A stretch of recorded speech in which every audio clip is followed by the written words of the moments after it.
Madame, Monsieur, bonjour, je suis ravie de vous retrouver pour cette nouvelle semaine d'actualité juridique préparée par la rédaction du groupe Revue Fiduciaire. Découvrons ensemble les titres de ce lundi 23 novembre. Taxe sur les véhicules de société, parachute doré et assurance de dommages. Les sociétés sont soumises à une taxe annuelle pour les véhicules de tourisme qu'elles utilisent en France ou qu'elles possèdent et qui sont immatriculés en France. Il s'agit de la taxe sur les véhicules de société ou TVS.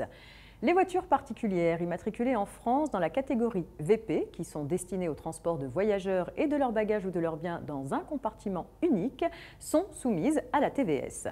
Les véhicules accessibles en fauteuil roulant sont considérés comme des voitures particulières relevant de la catégorie VP en France, car ils sont construits ou modifiés spécialement de manière à recevoir une ou plusieurs personnes assises sur leur propre fauteuil roulant pour leur transport sur la route.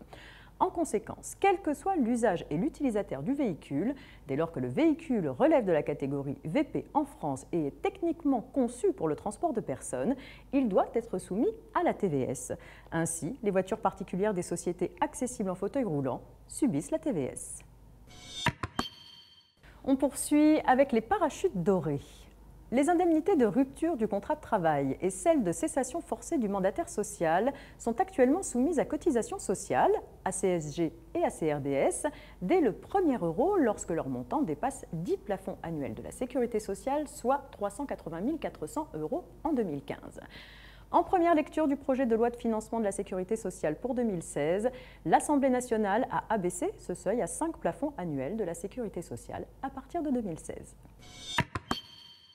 Et on termine avec cette histoire d'assurance de dommages. Un particulier a souscrit un contrat de crédit-bail pour financer l'achat d'une voiture neuve, ainsi qu'un contrat de prolongation de garantie de dommages, option panne véhicule neuf de 3 ans, prenant le relais après la garantie de 2 ans du constructeur. Plus de 2 ans après la vente, le véhicule tombe en panne en raison d'un vice caché affectant la boîte de vitesse.